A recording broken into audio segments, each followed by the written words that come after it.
Good evening, Bucknutters. Welcome into What We Learned Live following Ohio State's closer than expected win over Maryland. The final score looks a lot better than the way the game looked. 43-30. Buckeyes survive in College Park. I am Dave Biddle. Welcome to the show. We're going to hear from Matt Baxendale here in a moment. We're going to hear from the publisher of Maryland's 24/7 site, Jeff Ehrman. After that, we're going to hear from Patrick Murphy and Steve Hellwagon live from College Park after postgame interviews. So, overall a disappointing performance for Ohio State, but they got the job done. And in fact, before I get into everything that I learned, we have Matt Baxendale here. Bax, you ready to roll? You still need a minute. I think he still needs a minute. Hey, what's up, Dave?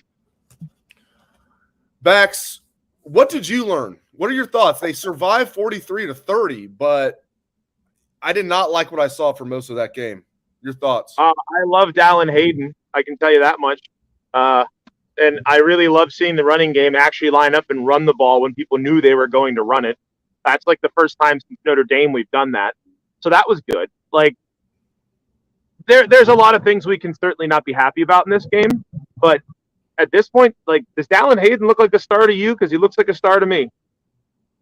He looked very good today, but I don't know. I'm just disappointed. I thought that game should have been over when Dallin Hayden scored his third touchdown. And once again, they had a delay of game where they should have called a timeout. I don't know. That's twice Ryan Day. And I don't know if it's not Day, whoever on his staff fell asleep at the wheel twice. I mean, people are like yelling, like, call timeout. And like, they didn't. And that cost them. And then they, instead of then getting a 2-point conversion, then they have to settle for the extra point. And that gets blocked and that gets returned for 2. That's just one of many. I thought the play calling left a lot to be desired. There was a 4th and 1 that I thought was a terrible play call. Oh, my God. Some throw to like Marvin Harrison. I'm all for throwing to Marvin Harrison, but not that play on 4th and 1. Like, what are you doing? Like, they didn't even run play action. Like, of all the times this year to run the football on 4th and 1, whether it's a QB sneak or just giving the ball to Hayden, who was pounding downhill, that's the time. We didn't even run play action. That is one of the stupidest situational play calls that I can remember. Gutless. Run the ball there, or at least run play action there. There's no reason to do that. To me, that was the stupidest moment of the game for Ohio State. CJ Stroud looks like he's banged up now. He banged up his leg because they couldn't get the game. It was just like everybody talking about like at Northwestern, like, oh, just get the game in hand and then get all the backups in there. It's like, well, then you find yourself in a dogfight and you get your players banged up. They're already banged up like crazy at the running back position. Travion Henderson cannot stay healthy. And now Bax looks like CJ Stroud banged up his leg. I'm sure he's going to be able to play against Michigan. He didn't miss a snap here, but I'm just saying, like, that's another thing by them letting Maryland hang in there and give Maryland some credit. But CJ Stroud looks banged up too. You know what? When it comes to the banged up battle here, though, Michigan losing Blake Corum is going to overshadow everything if he can't go next week. So, yeah, like this is look at what the other top 4 teams did today, right? TCU barely won, Michigan barely won, Georgia 16-6 at Kentucky, right? That's every bit as dumb as this game here.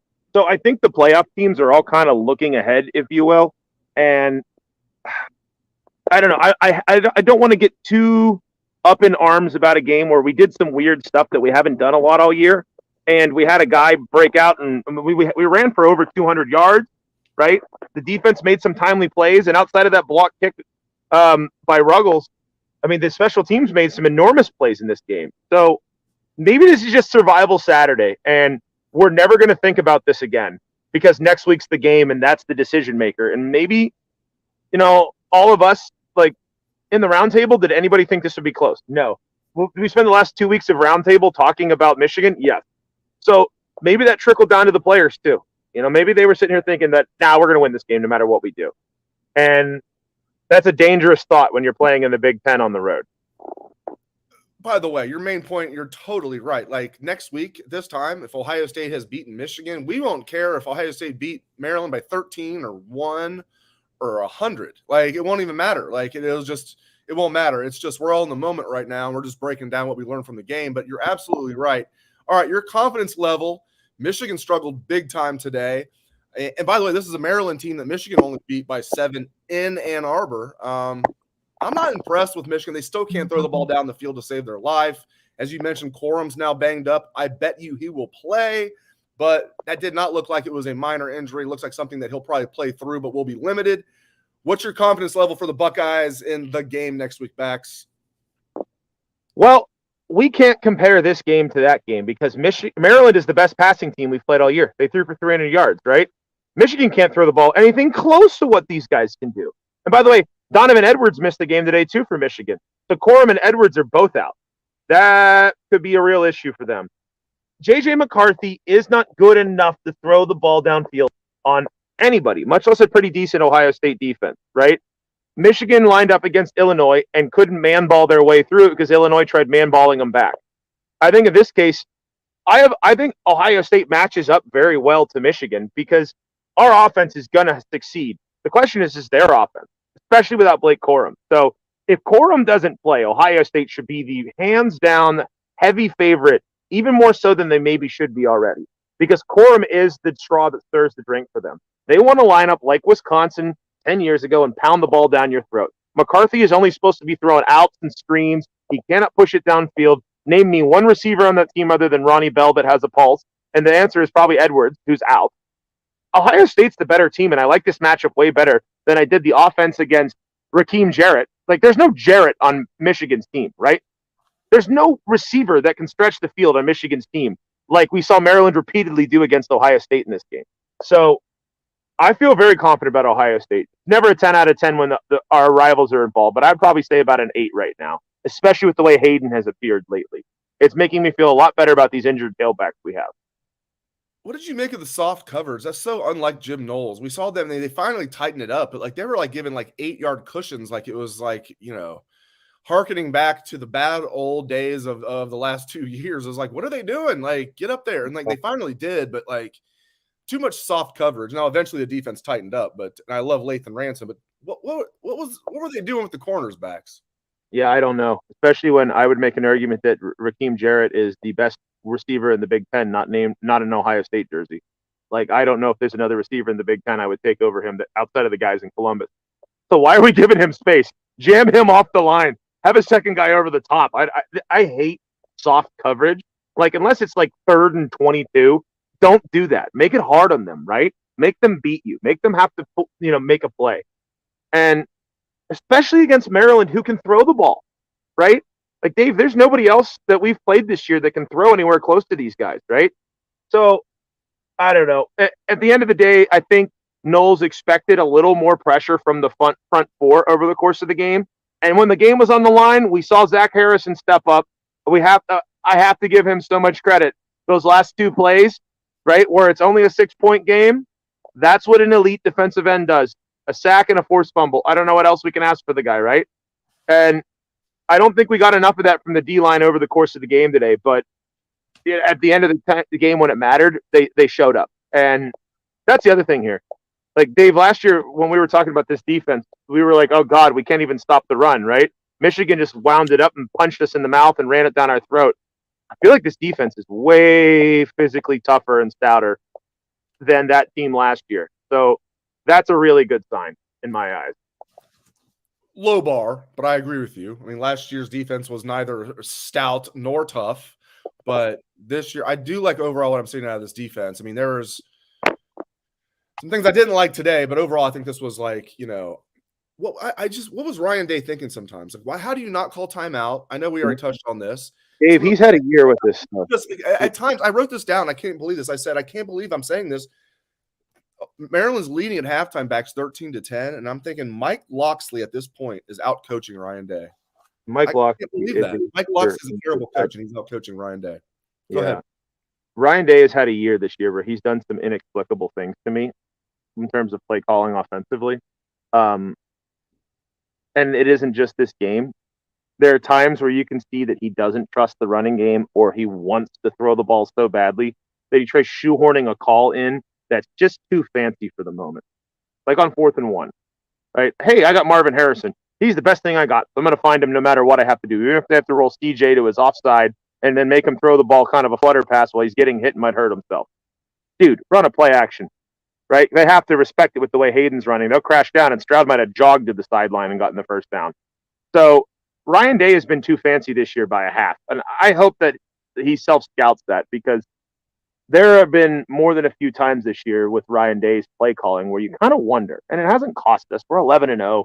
This is nitpicking. This is a little emotional, but I know you got Maryland's publisher coming on, Jeff Erman. I'm sure he's super excited about how well Maryland played, but end of the day, Ohio State has to have it on point next weekend, and today was not on point. And yes, big picture, this game doesn't mean jack squat compared to next week, but we have to lock it down next week, plain and simple. When you need to jump off. I know you need to ref a hockey game. What's your thoughts on Julian Fleming? It seems like he didn't have any like egregious drops, but like he struggles with drops in general. But like today it was like contested balls. I'm not seeing what I need to see out of Julian Fleming. What are you seeing out of number 4 out there? I miss Jackson Smith and Jigba badly. Every time I see Fleming not be able to get out of coverage and not be able to fight through coverage for a ball. We saw this numerous times in this game today where there was a guy on him and Fleming couldn't get his body in position to make the play to the point that he needed to. And look, he's a fast guy. He has athletic gifts, but Egbuka and Harrison, he is not.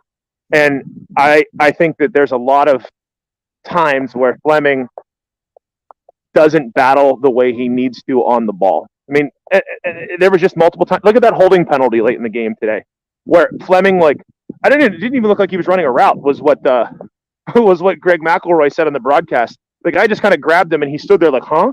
If that was a route that he was running, that guy wasn't just jammed. He was flattened and stopped like he was blocked. So I don't know what's going on with Fleming, but I think there's a lot more to give than we got from him in terms of physicality and being able to battle for the football. We haven't seen it. So next week, what do you expect out of the running back position? You think, my guess is Mayan will play, but will be limited. Travion will play, but will be limited.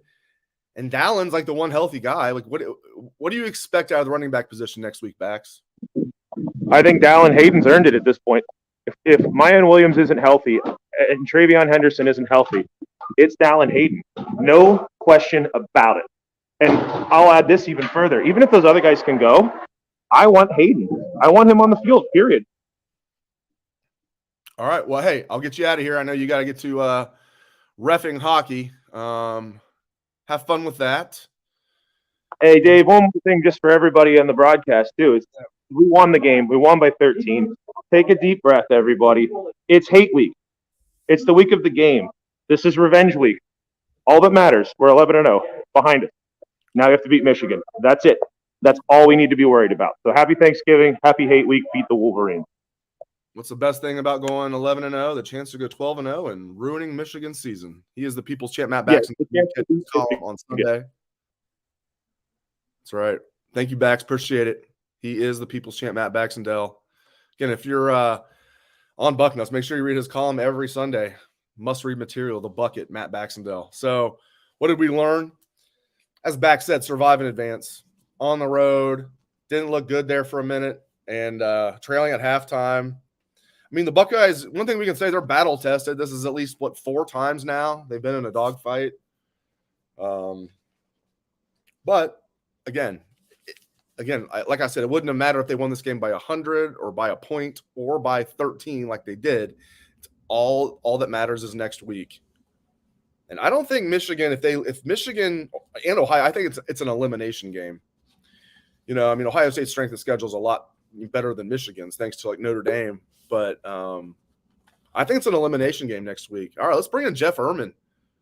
Love it. My friend Jeff Erman, the founder and publisher of Inside MD Sports on the 24/7 Sports Network. Jeff, welcome to the show, my friend. Thank you for joining us. Dave, good to see you, brother. Good to see you. Hell of a game today. I wasn't expecting that, and the final score doesn't even do it justice, 43-30. Your thoughts on the game overall? I mean, it was nearly a draw. I was just looking at the stats. Maryland actually outgained Ohio State 402-401, amazingly. But, I think a lot of it came down to the big plays. The punt block, I think, was the biggest swing play in the game. Ohio State ran the ball a little bit better than Maryland, and when you're a team like Maryland trying to beat a team like Ohio State, you got to play perfect and then some. And They just weren't quite. They were a lot better than they've been, but they weren't perfect. Give us from a unbiased observer, what do you see out of this Ohio State team? What you've seen up to now, what you saw today, projected for next week against Michigan. Maryland's also played Michigan and played them tough. What do you see out of this Ohio State team? Strengths, weaknesses, and how far do you think they can go? I mean, I think that they're, to me, the best team in the Big Ten. It's hard to compare necessarily, because we know transitive properties don't work in sports. Different teams play at different levels on different days. Maryland also played at Michigan and at home at Ohio State. I thought Ohio State looked maybe a little bit flat today. CJ Stroud was good, but not great. He didn't look, to me, it wasn't a Heisman frontrunner kind of performance necessarily. And overall, the running game was solid, but obviously you're missing, your big power back, so that kind of makes a difference too. But, it would be hard for me to bet against them, against Michigan, I'd put it that way. What do you think of Ryan Day's coaching today? I thought it left a lot to be desired. I know I'm coming from the Ohio State point of view. What do you think of Ryan Day's coaching today?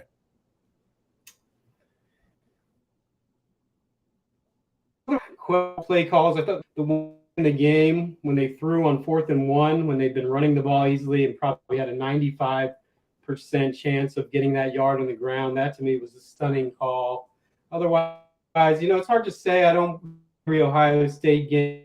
It's hard for me to compare today versus other days. Put it this way: when you have that much more talent than the other team, as Ohio State has, you should win by more than basically 3 points. The last touchdown, is part of the game. So I'm sure it was not his best coaching performance. It certainly was not. But I give Maryland credit. I mean, you got to give Maryland credit. They came in and they played. How well did they play, Jeff? Was this like one of the best games they've played all season? Like, how would you rate? I think we've got to give Maryland some credit here. How well did the Terps play today? Yeah, it was probably this or the game in Michigan, ironically, are probably their two best performances, both of them losses. But, especially considering the situation is half the battle in sports, especially college sports, where, they're not pros. They tend to vary based on a million different factors from week to week. But Tagovailoa had really struggled the last 2 weeks against Penn State and Wisconsin. He'd thrown for a combined 160 yards in those two games. They'd only scored one touchdown on offense in those two games, and that was a late kind of mop-up time touchdown at Wisconsin when the game was out of reach. So, it might have been their best performance of the season, when you compare. Tagovailoa played really, really well. I know he was banged up. He had the knee. Didn't put up really good stats the last couple of weeks. Played really, really well today. And he's definitely. I know he could go pro, but he's definitely coming back next year, right? In your opinion? I would think so. It just depends on if he thinks he has legitimate NFL prospects. I think he's definitely undersized. There are a lot of other questions he has to answer, but the thing about guys like that is you're not going to get any bigger another year from now. So do you go now and take your shot at it instead of taking another year's worth of hits? The other question is NIL. Maybe can he get an NIL deal that makes it worthwhile to come back for a year? I think that's a real possibility. So my guess is that he'd be back, but it's really uncertain. All right, your stuff. Just shoot me straight on a neutral field. I know it's at the Horseshoe, but who's the better team this year, Ohio State or Michigan, in your opinion, Jeff Erman? I like Ohio State because I think they're more talented. I mean, Michigan's really good, but well, they don't recruit on that same level. Ohio State's got a better quarterback and more star power at the playmaking spots. Blake Corum, apparently, now we don't know what his health status is. So, I like and just the whole. I mean, let's be honest, the series has been lopsided. Other than the one win, Ohio State has dominated. So you have to take that into account also. So I like Ohio State, but I don't. It's not like years past where you feel like they absolutely own Michigan and Michigan has no chance. I think Michigan's pretty good, and I would assume it would be a single-digit margin kind of game. Well, hey, I appreciate you hopping on, my friend. Great insights. He is Jeff Erman, founder and publisher, Inside MD Sports. Thank you very much, Jeff. Thanks, Dave. Appreciate it, man. All right. Great hearing from Jeff. Great hearing from Matt Baxendale. All right. Fire away with some questions, my friends. If you've already submitted a question, please resubmit it because I'm just now looking at them. Get my trusty old man reading glasses on here. Trepa Coles on YouTube. The Illini showed how to take away J.J. McCarthy's run threat. Yeah, I mean, like I've been saying, J.J. McCarthy's like, yeah, he's mobile, but he's not like a great runner or anything, and he struggles going to his left. He can throw well going to his right. You want to force him to go left, and like, he's not explosive as a runner. He's definitely mobile, but he's not explosive. He doesn't want to take hits. He's tougher than what I thought, though. He grew up playing hockey. He was a really good hockey player. It's not like he's like a wimp, but yeah, I agree with that. All right, fire away with the questions. Avi on YouTube. When we played press coverage and blitzed, good things happened. Not sure why we did the opposite all damn day. I know. Well, until the end, right? I mean, they finally did adjust, it seems, Avi. But I was saying the same thing. I'm like, what are they doing? Like, what? This is like a blast from the past that I don't want to see. Soft coverage. It's 3rd and 7, and you're like 10 yards off the receivers. Like, what are you doing? You're just giving them a free first down. Did not like that. Bilal says on YouTube, Michigan almost lost at home to a garbage Illinois team. Illinois is not garbage, though. But Michigan did lose. They had to kick a last-second field goal. No, their field goal kicker is fantastic, and it wasn't like a long field goal. But still, I mean, we all know. I mean, they were close to losing that game. Joel Palmer on YouTube. Dallin Hayden equals the starter. Probably. I mean, A, because he looks good, and B, because of the injuries. I still think Mayan is going to play next week, and probably Travion, but who knows? Travion's going to probably play and then have one play and get re-injured. Not looking good with his foot. Touched on this. Brian on YouTube. What is with all the delay of game penalties? I don't know. It's inexcusable. And once you get down that close, you got to call timeout. And that's on the head coach. You can blame Stroud all you want. That's on the head coach. We see it all the time where that's going on, especially when you're the play caller, which Ryan Day is. You've got, and if it's not him, if he has somebody working for him that like needs to like tell him, then that person screwed up. But like when we're like all like yelling, like call timeout, call like twice, call timeout, call, and it's like 5 seconds. It wasn't like he was even close. He's like, call timeout. And they fall asleep at the wheel twice. And that second time was a 4-point swing. Can't do it. Can't have it. The 48 on YouTube. JSN on Saturday, ? No. That's not official. I would be shocked if Jackson Smith and Jigba plays. It's now the game week. We don't have to worry about you worry about like, oh, you guys can't look ahead. No, he's not going to play this week, though. I doubt he'll even play. Maybe he'll pull a Jalen Waddle and play if the Buckeyes make it to the national championship game. But I seriously doubt Jackson's going to play against the Buckeyes rivals. Stephen Cherry on YouTube saying Fleming is regressing. It's disappointing. He struggles. Julian Fleming seems to struggle to catch those balls that aren't easy catches, but like, when he's contested, he struggles there, and he's a big physical guy. Disappointing. Emmanuel says he'd like to see Ballard in there for Fleming. Yeah, but I mean, Brian Hartline sees these guys every day. There's a reason that Fleming's in there over Ballard. Ken Taco Hut, no way JSN plays. I agree. Bilal, Travion Henderson did not look right. He needs to rest. Yeah, absolutely he does. The thing is, though, I mean, you say he needs to rest. Like now you're like the game is now approached. It's like how even if he plays, how effective is he going to be? Like now I don't know. We'll see. The pessimistic Buckeye. Stroud has not looked like a Heisman contender. You're living up to your name, my friend. The pessimistic Buckeye. Stroud hasn't looked like a Heisman contender. I thought he played well today. I didn't think that was on him at all. I thought the play calling was not good. I thought sometimes when, Travion had a chance to go like north and south, he'd bounce it to the outside for no reason and get stuffed for like a 2-yard loss. I didn't think that was on Stroud at all. I thought the play calling left a lot to be desired. Offensive line, the right side of the offensive. Now, DeJuan Jones stepped up late, but I thought the right side of the offensive line left a lot to be desired. Matt Jones did get banged up. Rick says, who will back up Matthew Jones if he can't go? That would be Enoch Vamahi, unless they put Josh Fryer in there, because Josh can play guard, even though he's been repping as the backup right tackle and as the jumbo guy. They call it the Bison. We all know it as the jumbo formation when you have an extra offensive lineman out there like they did with Donovan Jackson last year, put that number 41 on him. So Josh Fryer, it might be Josh Fryer. It'll be one of those two.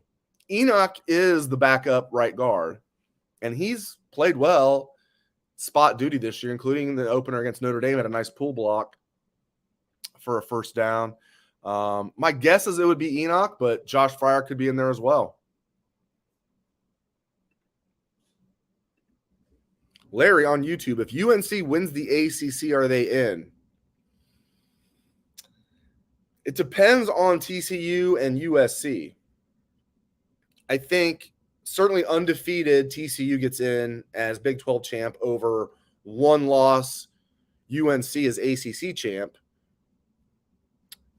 And I think 12-1 USC would get in over UNC as well. So UNC pretty much has to hope that both TCU and USC lose for the Tar Heels to get in my opinion. I mean, or at least one of them. At least one of them, but probably both of them. Got a lot of people saying this. A lot of people mad about the play calling, myself included. A lot of comments about that. La Kindness Couch. I like that. La Kindness Couch. Getting punched in the mouth. Glad it was a man's game today. Best way to be ready and alert for next week. It's good glass half full from the properly named La Kindness Couch. Or coach, but couch. Yeah, I mean, seriously. I mean, it didn't look good for a while. As much as you say you're not going to look ahead if you're the team, obviously you're looking ahead. You're on the road, you win by 13, and when it's not looking good, you're trailing at halftime. We'll take it. We'll take it. And now it is all about the game. Look like Jordan Hancock got banged up. Jair Brown was in there. I didn't see J.K. Johnson today. So they might be more banged up at corner than I thought, but at least Cam Brown's healthy. You know, Cam Brown wants to get after Michigan after what happened last year. He was the one guy that was kind of like really getting after him when all of that was going on.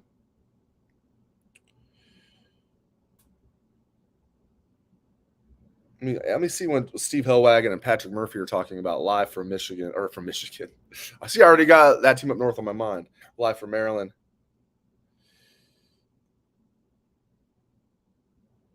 So I don't know what you guys think. Keep the questions coming. Let me get to as many as I can here. Yeah, I think a lot of people agree with this. Josh is saying both teams were looking ahead to next week. And Illinois is actually pretty good, and Maryland played well. You got to give both teams credit, but yes. Brian on YouTube, Ransom is a beast. He sure is. He's grading out as, if not the best, one of the best safeties in the country. Also had his second block punt in as many days. Lathan Ransom, kudos to that young man. Brandy Butterfield on YouTube, how do we stop Michigan's run game? Michigan hasn't faced that many good defenses. I think that Michigan's going to, especially if Corum, I have no doubt Corum's going to play. He even came back in after sustaining the injury, even though he only played one more snap after that. There's no doubt he's banged up. I bet he'll play.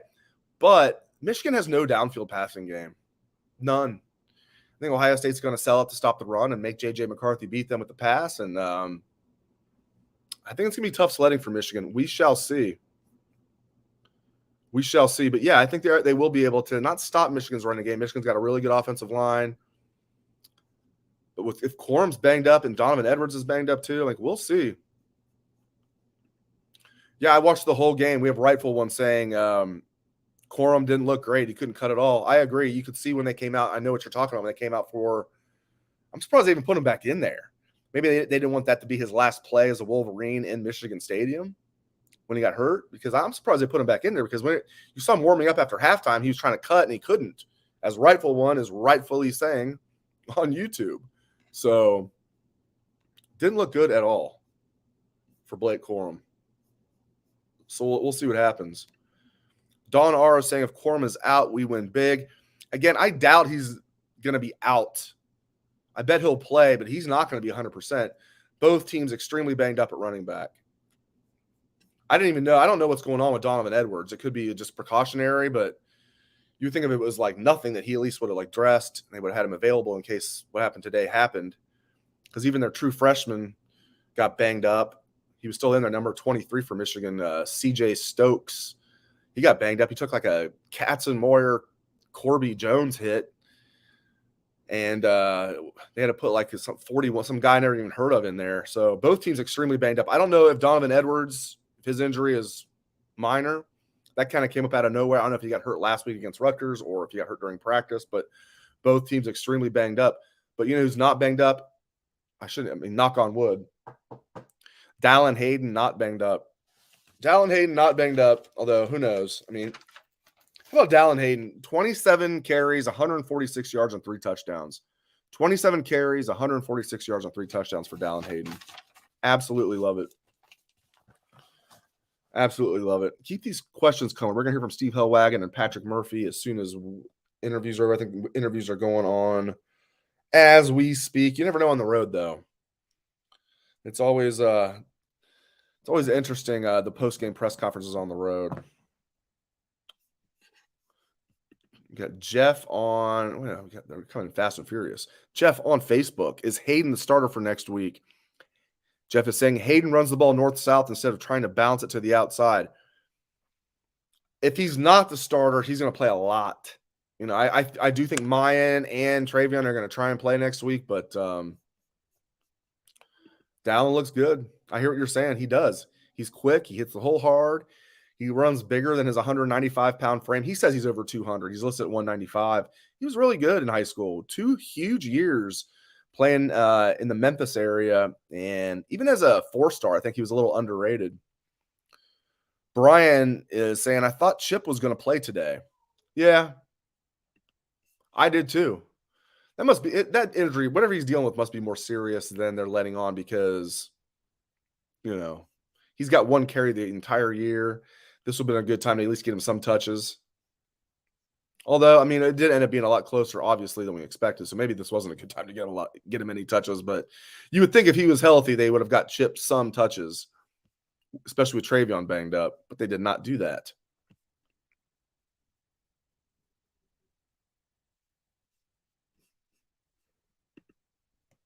Yeah, imagine if Evan Pryor wasn't out for the season. It's crazy. I mean, I've never seen Ohio State banged up like this at the running back position.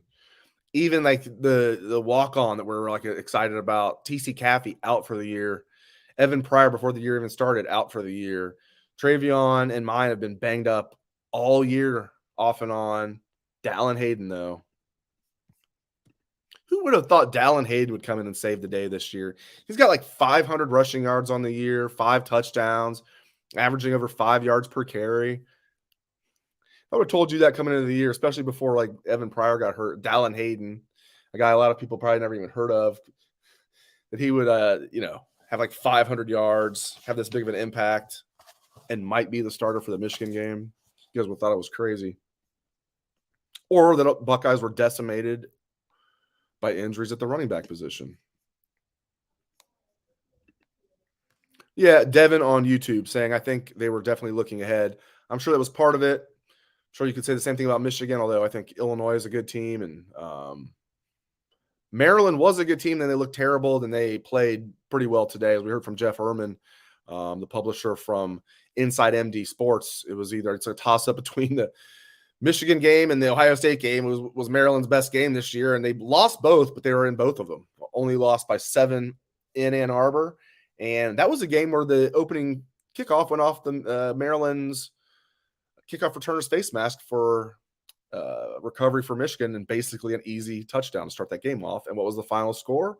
34-27, final margin 7 points. Michigan got 7 points off the bat, right off the bat there. So I guess you got to give Maryland some credit, but man, Ohio State's got to play better than that. But I think there is something to what you said. I think they were looking ahead. Danielle, any chance we see JSN again as a Buckeye? I doubt it. We're not going to see him next week. They haven't said that. I'm pretty sure we're not going to see him next week, almost positive. There's a chance we could see him in the playoffs, but I doubt it, Danielle. I doubt it. I think he's probably played his last game for the Buckeyes. I hope I'm wrong. You could kind of see it at the Iowa game. Came back, he hurt against Notre Dame, came back against Toledo, re-injured it, sat him out for a few weeks, came back after the bye against Iowa, re-injured it. And you can see just even the way he reacted, just he could tell. You could tell. And that was his second time re-injuring an injury that lingers like no other injury in sports. You know, I mean, as Sue, who a loyal listener to the show, Sue has said, she's a doctor, is like maybe the two are, hamstrings and high ankle sprains. Nothing lingers longer than that, especially for football players, especially for wide receivers. So you knew when he re-injured it his second time that he was probably done. And I hope I'm wrong, but I seriously doubt we're going to see JSN play for the Buckeyes again. We'll see. Yes, Ken on Facebook saying Michigan had their struggles today too. Of course they did. Michigan's had their struggles a lot this year. It's almost like people aren't even talking about it. Michigan was trailing at halftime against Rutgers, tied at halftime against Indiana. So Ramon on YouTube. Hopefully Xavier Johnson gets more touches next week. It's a great thing to have him as a weapon in case you need him. I mean, he can play wide receiver, he can play running back, and do it effectively. He's not just a body. He can do it effectively. So I agree with you. Absolutely.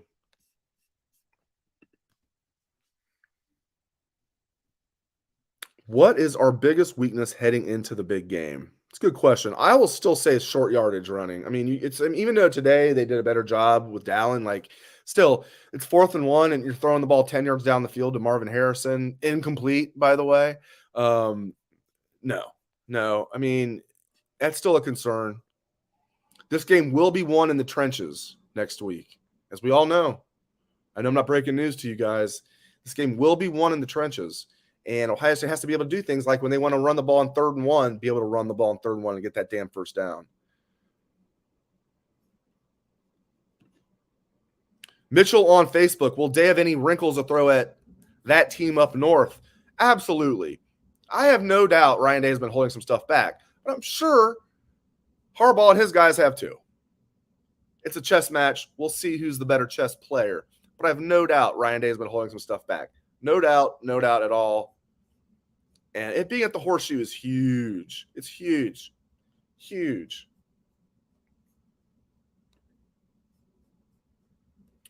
Brandy saying Ryan Day is stubborn. I hope today showed he needs to give Dallin Hayden a chance. Well, I mean, I think he had his pecking order for running backs, and Dallin has played really well, but most of it's because guys have been hurt. I mean, not why he's played well, but we don't know. I mean, everybody's ripping on Travion. I've been critical of Travion. He's legit hurt, though. That foot, it's not like he's not hurt. That foot is actually hurt. Mayan's been hurt. But credit goes to Dallin Hayden. True freshman coming in there. No one expected anything out of him, and he looks good. So that's huge. It's huge. Oh, Tennessee getting a touchdown. South Carolina 21, Tennessee 14. It was 21, just 21-7. So 21-14, South Carolina leads Tennessee. This would knock Tennessee out, obviously, if they win. If South Carolina wins. Darren on YouTube saying, I love Coach Day, but man, is he getting out coached. He definitely did in the first half. I don't know. I didn't think Mike Locksley could ever outcoach anyone.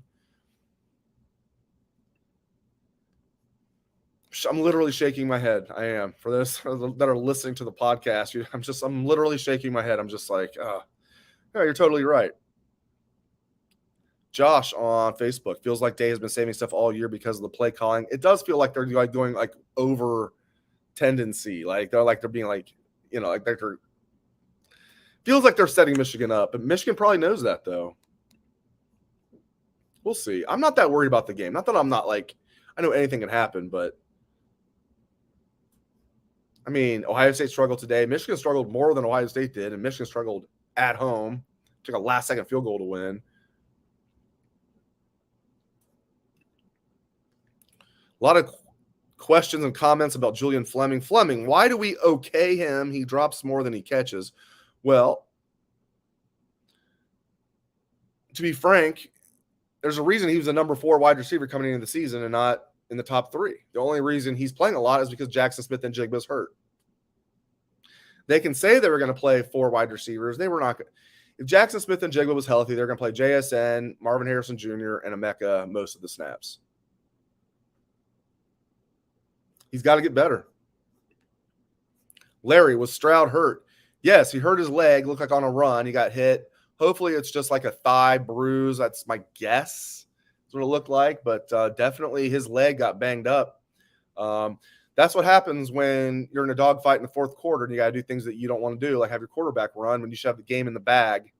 After Dallin's 3rd touchdown, that should have been game over right there. Early fourth quarter, you get up 33-21. You have a chance to the 2-point conversion to make it 35-21. You get another delay of game on a 2-point conversion. And, okay, if you scored a touchdown, everything's chaotic, and the play clock's winding down. Okay, fine. Even though that's really not an excuse. Call a timeout. Twice we saw it. And that's the stuff that's going to burn you when you're not playing Maryland, okay? You can get away with it against Maryland, barely. You can't get away with that against Georgia. You can't get away with it next week. You can't get away with it against good teams, okay? Twice. Delay of game penalties, and it was obvious it was coming. It was like, call timeout, call timeout. The entire sideline is asleep. Ryan Day or whoever the assistant coach is or the support staff member that's supposed to be on top of that fell asleep twice. And it cost them that game should have been over right then. Dallin Hayden's 3rd touchdown, game over. And it wasn't just the 4-point swing. If you don't get the 2-point conversion, I'm confident they would have got it. Or at least they didn't get it. At least then Maryland doesn't return it for 2 points. You give them momentum. It was a 4-point swing. All of a sudden now, it's 33-23. They just return a blocked extra point for 2 points. And they have momentum. And now you're in a dogfight. So, yeah. So Stroud got banged up. He's going to be fine, is my guess. There's no doubt he's going to play. But he got banged up. I'm glad you asked this question. Michael on Facebook. Are the delay of game penalties on Day or Stroud? In my opinion, it's on the head coach. We see it all the time in football, especially when you have a quarterback like CJ. He really doesn't have the freedom to do whatever the hell he wants to. This isn't like Peyton Manning, or even to use a pro example, Joe Burrow can really freelance, do what he wants. Like CJ doesn't have as much, freelance ability as maybe some people think. We see it all the time in football. What happens? Play clock's winding down, head coach timeout. Okay, twice Day fell asleep. And we've seen it a lot this year. It wasn't just today. I think it's on the head coach. I'm sure he's being asked about that at the press conference. That's one thing I'll ask Steve Hellwagon and Patrick Murphy when they jump on. Steve said he's going to jump on here in about 5 minutes or so.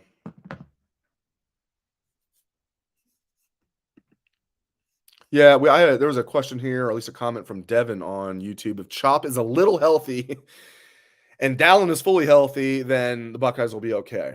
I would agree with that. At least if Mayan Williams can be like somewhat effective, get him like 10, 12 carries, bruise it up a little bit, get Dallin in there, they'll be more than fine. They're going to have to throw this ball. I think the weather is going to be fine. I mean, I know there's been some talk it's going to be messy. It's like last I saw it was going to be like high of 42 here. It might be snowy and wet in the morning. I think by the time kickoff, it's going to be like high of 42. They said precipitation, like 30% chance. And again, 7 days out, you can pretty much throw that out. But like, if you want to take that as gospel, even if that holds up, it doesn't look that bad. It doesn't look that bad. So that's good news. You can say like, oh, it doesn't matter. Ohio State doesn't play well in bad weather. They just don't. So I'm hoping it's going to be decent weather. And it looks like it will be decent weather. And South Carolina scored again, as Scott says. Look at South Carolina out here playing some football. Shane Locke. Who is CJ Stroud's backup? That would be Kyle McCord, who the Buckeyes picked over JJ McCarthy, by the way. I don't even know if that was a bad call. We'll find out next year when Kyle McCord's the starter. JJ McCarthy has not impressed me that much. Steve Hellwagon, live from College Park, Maryland.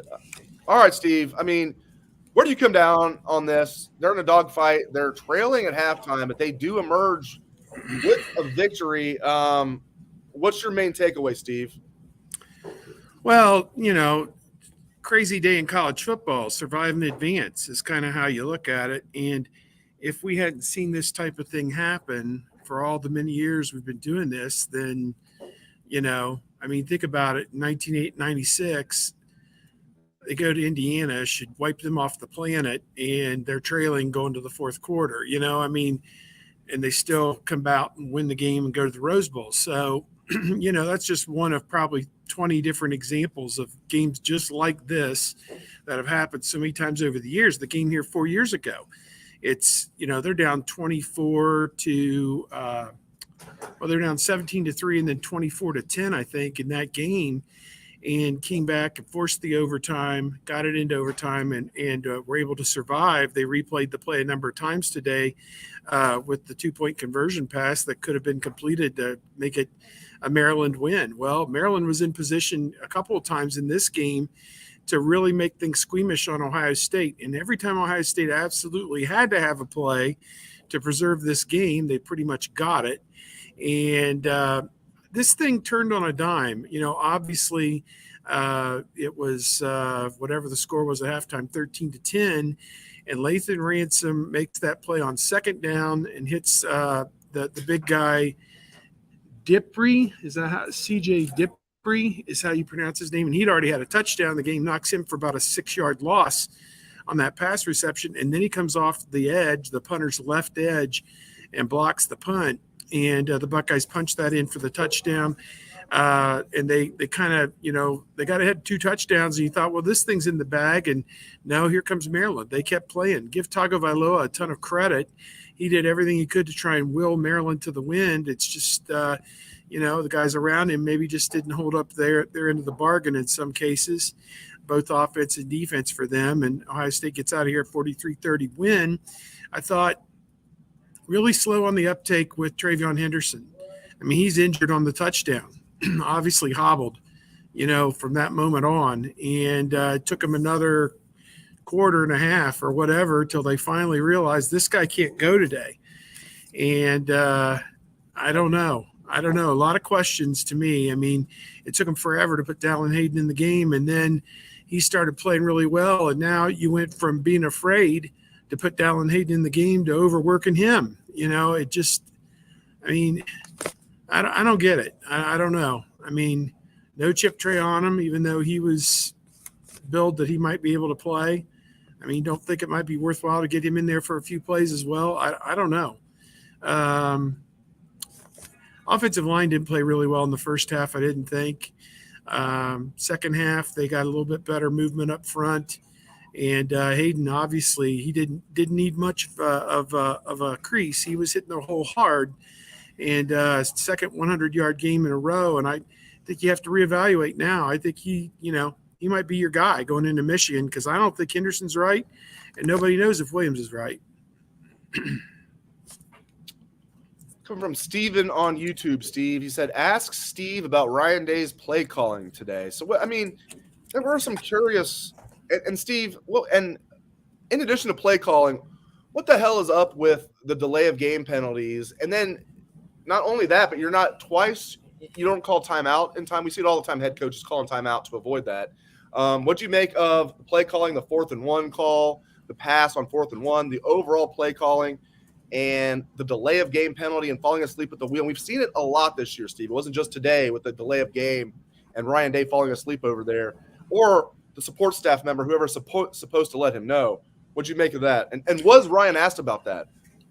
He was, and he said that some of the blame goes with him.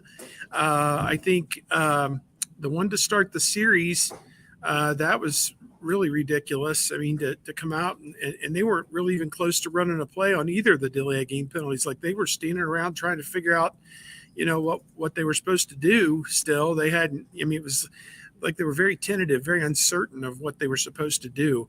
Like the play call may have come in late, or it may have been garbled in translation, and people weren't where they were supposed to be. To me, the 2-point one down at the end there. I don't know. I don't know how that happens. I think what he said was they gave them an alignment that they weren't certain they were going to be able to block. And so they just, I don't know, didn't snap it. And so I don't know what to make of that one. It's kind of curious. This is the second time this year they've lined up to do that, had some type of a penalty backed up 5 yards, and then they haven't gone for it. And lo and behold, is that the one that may have gotten blocked and returned for 2 points for Maryland?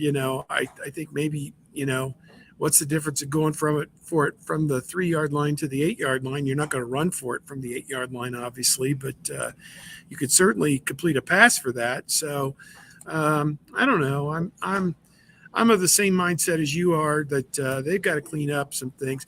You're playing on the road, and the road's worth about 5 penalties, as we saw today, because they usually have 4 or 5, and today they had 10 or 11. So, and obviously a couple of them, didn't really factor in the outcome, the celebration there at the end or whatever that was, and a couple different ones. But coverage issues, pass defense issues throughout the game really plagued them.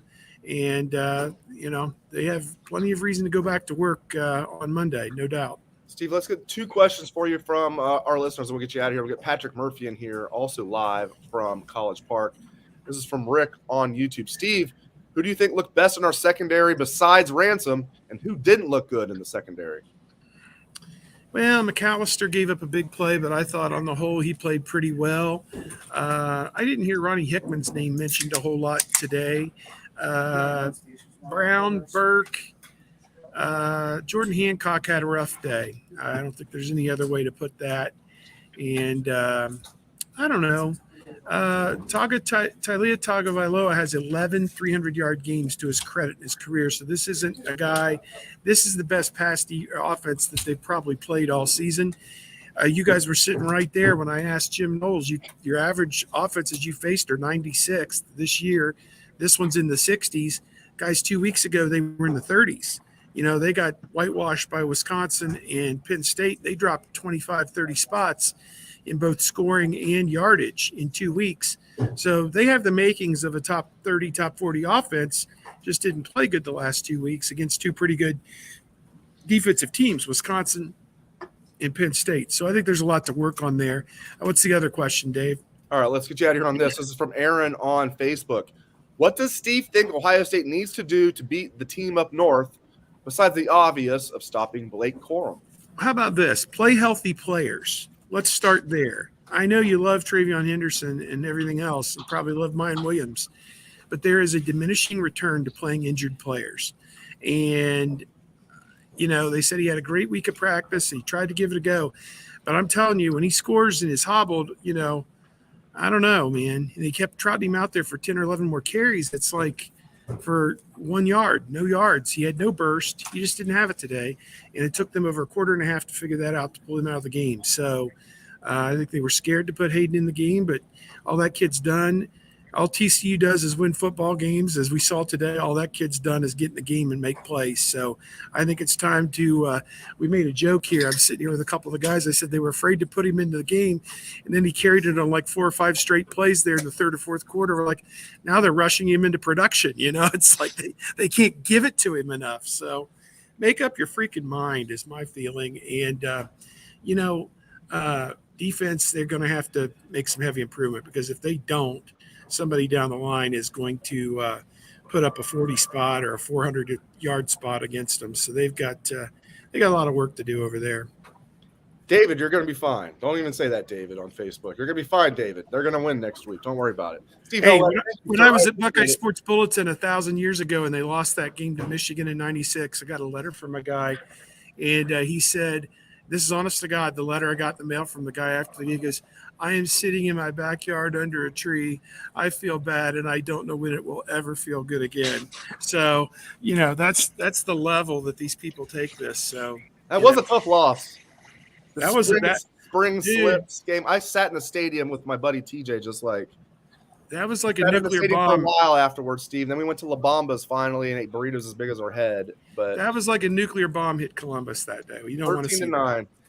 3 times they had first and goal, and they settled for field goals in the first half. 96. I'm not still good with that. All right, let's get Patrick Murphy in here. All right, Steve kids. See Nowaga, you thank later. sir. God Appreciate bless it. everybody. Thank you, Steve.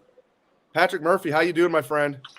I'm good. This might be the world's biggest jumbotron that isn't inside like Dallas Cowboys Stadium. I don't know if you can tell it from here, but it's huge. 3 Ohio State players when they walked in today were like, "Holy crap, that's a big scoreboard." It was not here 4 years ago when I was here. So I was gonna say, remember I how just wanted to point that out. it used to be super small? Yeah. I mean, there's one down here that is Yeah. very small. I don't know. Yeah, you can kind of see it there. But anyway, sorry, this isn't good radio. No, I mean it's great video though, I think. But yeah, my one time there, it looked like not a high school stadium, but like the scoreboard looked like a high school stadium. Good of Maryland, they'll use some of these billions of dollars that are coming in. Okay, not billions. Yeah, Millions I mean, of dollars that this are is coming to upgrade.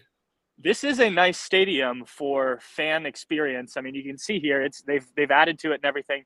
The media situation post game and the locker room, and you can see the tent back there, that white tent. That's where Ohio State's locker room was. They had to extend it out because it's not big enough for a football team. There's too many of these Big Ten facilities that don't live up to Big Ten, levels, and that's something that needs to change. But that has nothing to do with today. The Buckeyes didn't struggle because of that. Dallin Hayden, let's start with that. Yeah. It was the Dallin Hayden day. I mean, and he looked good. Hats off to that kid. That kid, even though he was a 4-star, I think he was underrated as a recruit, had 2 absolutely great seasons as a junior and senior in high school, and now he's shown it as a true freshman.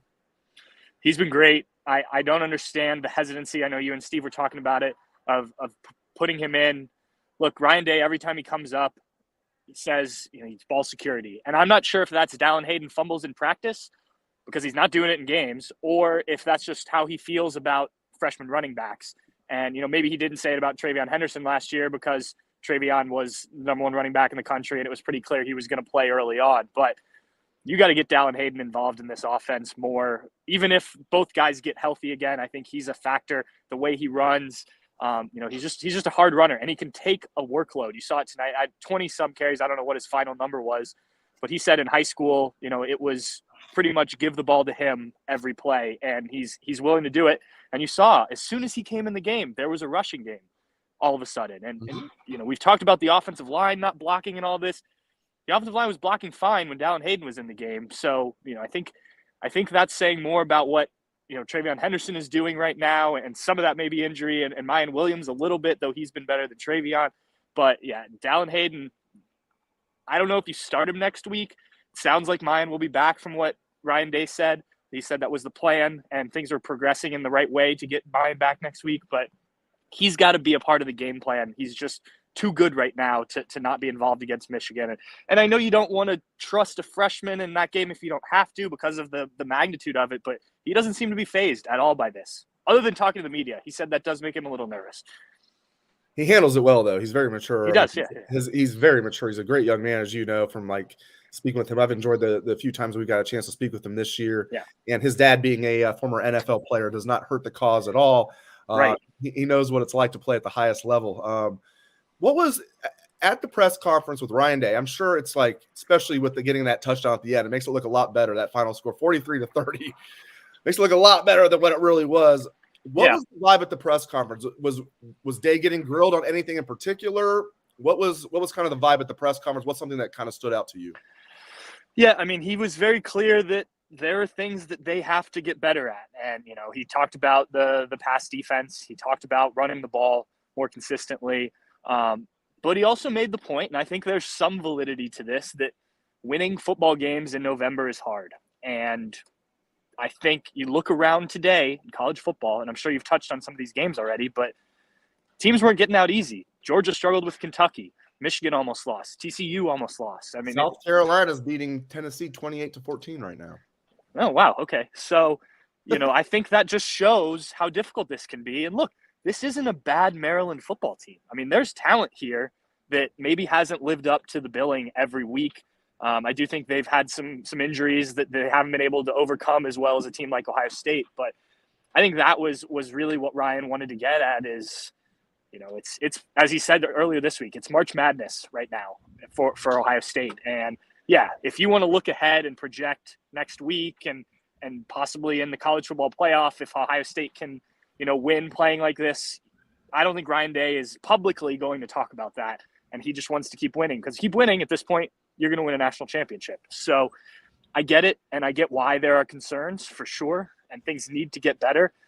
If you can get through next week, you have what should be a relatively, I don't want to say easy Big Ten championship game, but the opponent should not be too daunting. And then you have almost a month before you would be in the college football playoff to get guys healthy and to work on some things. And I think that's when you can really fine tune and dive into a lot of stuff, but you got to get through next week. And that's the big one. I kind of went off topic there, but I do think that's important, is that, it's hard to win in November. Teams want to knock Ohio State off. Maryland knew this could be, kind of a program-changing win if they could finally beat the Buckeyes, something they've never done. So I'm glad you brought up the game. That's what it's all about. Yeah. We had kind of tippy toe around it. Like, don't look ahead. It's like we're in the media. Fans, we all can look ahead. The players and coaches shouldn't, but now it doesn't even matter. Like, it's Michigan week. If you're an Ohio State fan, what's your confidence level? This game's at the Horseshoe. You got the revenge factor. Both teams didn't look good today, but they both won. Both are 11-0. How about that? It's going to be 2 versus 3, which is cool. If you're an Ohio State fan, what's your confidence level here for the game? Well, first, I was really hoping for Georgia to lose today, so it'd be another 1 versus 2 game, because that would just be a lot of fun. But 2 versus 3 we'll have to do. Look, I think you're always nervous for Michigan. I mean, even when Ohio State was dominating the Michigan series before last year, I think there were a lot of Buckeye fans that were just nervous about each and every year. I think that the fact that this game is in Columbus, and I've said this a lot the last few weeks, game is in Columbus, the motivation that this team has been thinking about, CJ Stroud said, that they've been hearing Michigan talk. They've heard the stuff from people across the country about their toughness and everything all year. So they have, I think this will be as motivated as you've seen. I think maybe we've seen a little bit of Ohio State taking some things for granted. You're not going to see that against Michigan. So while I still think it's completely normal to be nervous, Michigan's a really good football team this year. It's so hard for me to imagine them losing this game because of that. And I think Ohio State's a very good football team. I don't think we should lose sight of that, right? This is the number 2 team in the country, and I don't think anyone's questioning that. Yeah, there's things they need to get better on, but I think you could say the same about Michigan if we followed Michigan as closely every week. So, I think there should be some confidence, but obviously you're always going to have those nerves in that game.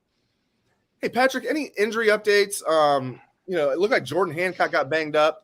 CJ Stroud hurt his leg. Obviously, he didn't have to leave the game or anything, but he was wobbling a little bit. Obviously, we know, the running, Travion Henderson re-injured his foot, it looked like. I feel like Matt Jones got hurt. I know Ryan doesn't like talking about injuries, but any injury updates?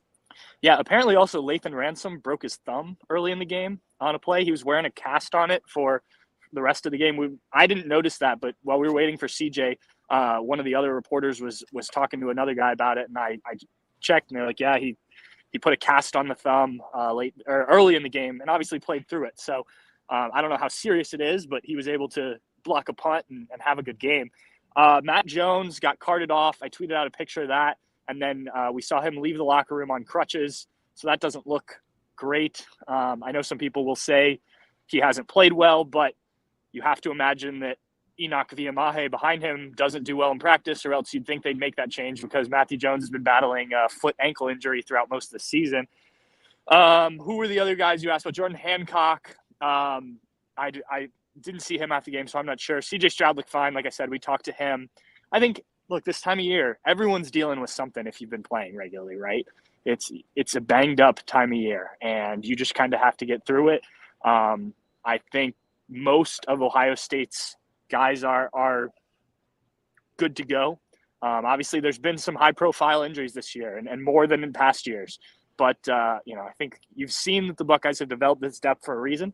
And they've gotten to 11-0 kind of on the back of that depth. Any parting thoughts before you get back to work, my friend? Yeah, I just think it's fun. We're headed in, as I said earlier, this Michigan game. I'm excited. 2 versus 3. This is what they do it for, right? Is to play in this game and have this game mean something. And you just got the sense that talking to Ryan, talking to a couple of the other guys after this game, they're pretty juiced up about it. Even before the game, a couple of the equipment guys and things like that, while we were standing over by the tent there, were asking about the Michigan score, and one of the guys asked about, did Blake Corum come back in the game and things like that. So, those guys, the equipment guys, I think it's okay for them to look ahead. They're like us. They're not actually playing in the game, right? So, I think they're pretty fired up for this game. I think it's going to be a fun week. No doubt about it. It sure will. 2 versus 3 at the Horseshoe. 7 days from now, he is Patrick Murphy. Thank you very much, Patrick, live from College Park. I appreciate it, buddy. Yep. I'll talk to you later, Dave. Thanks, everybody. Thank you, Patrick. Patrick is also the host of Bucknuts Happy Hour, the podcast that he launched this year. Does it once a week, long-form podcast. It's about an hour every Thursday or Friday. So Patrick does a great job hosting that. Great to have Patrick on. Thanks to Patrick. Thanks to Steve, live from College Park. We also heard from Jeff Ehrman, publisher of our 24/7 Sports Maryland site, Inside MD Sports. We heard from the People's Champ, Matt Baxendale.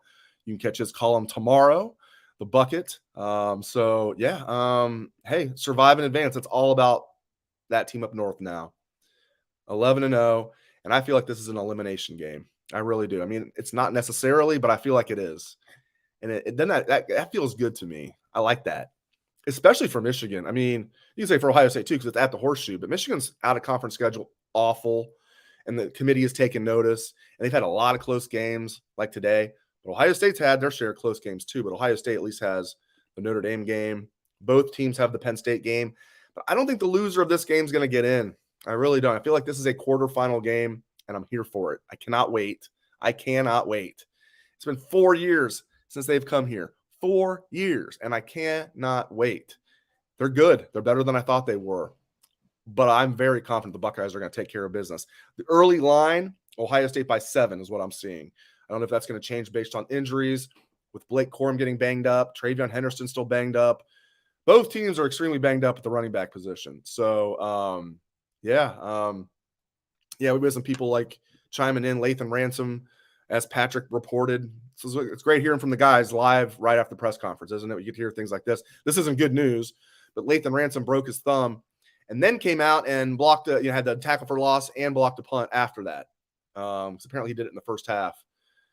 Break a thumb, just tape it up and get right back out there, right? You're a football player. These guys are just unbelievably tough, just absolute gladiators.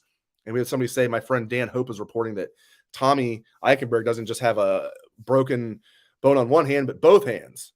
And Tommy's out there just doing Tommy type things. So I'm getting a little choked up talking about it. But I mean, they're banged up. Michigan's banged up too, though.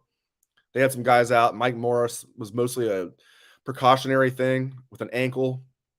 Mike Morris looks really good as a defensive end. We thought Michigan was going to take a huge step back at rush edgers, losing Aiden Hutchinson and David Ojabo. Well, Mike Morris looks like a stud. He couldn't play today, but they said it was precautionary.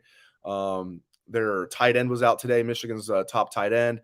But they're better than what I thought they'd be. But if Blake Corum he's definitely going to be less than 100% in my opinion. If he's way less than 100%, I just don't see how Michigan's going to win this game. And Donovan Edwards missed today as well. I don't know what the severity of that is. That was precautionary. I imagine all those guys are going to play. Just like I imagine Mayan Williams and Travion are going to play. But how effective will they be? Dallin Hayden, I agree with many of you. I don't know if he's going to start, but I agree with many of you. He's going to probably be the bell cow next week. And I'm okay with that. He looks good. But it's all hands on deck. We all know that. Can't wait. Cannot wait. It is that team up north week, and I'm here for it. I've been waiting for it for 4 years. Certainly been waiting for it since last year. Still, that feels like it happened, like a month ago, doesn't it? That wound is still fresh, even though it was, 100 or 300 and what would it be? 448 days ago, 348 days ago, roughly. And that wound is still fresh, 349 days ago. that wound is still fresh. And, the Buckeyes are going to get their chance at revenge, and I think they're going to take care of business. All right. Thank you for all of you for joining me on the show. I appreciate it. Appreciate all the comments and questions, all of you for tuning in. Thank you very much. Thank you to Jeff Ehrman, our publisher from the Maryland 24/7 sports site, InsideMDSports.com. Thank you to Matt Baxendale, the People's Champ. Catch his column tomorrow on Bucknuts, The Bucket. Thank you to Patrick Murphy and Steve Hellwagon coming at us live from Maryland in College Park after the game, after post-game interviews. And, of course, thanks to all of you. Appreciate you guys so much. Really appreciate it. And can't thank you guys enough. Go Bucks. And I'll talk to you guys Monday on the podcast. Appreciate it. Thanks again. I hope everyone has a great evening.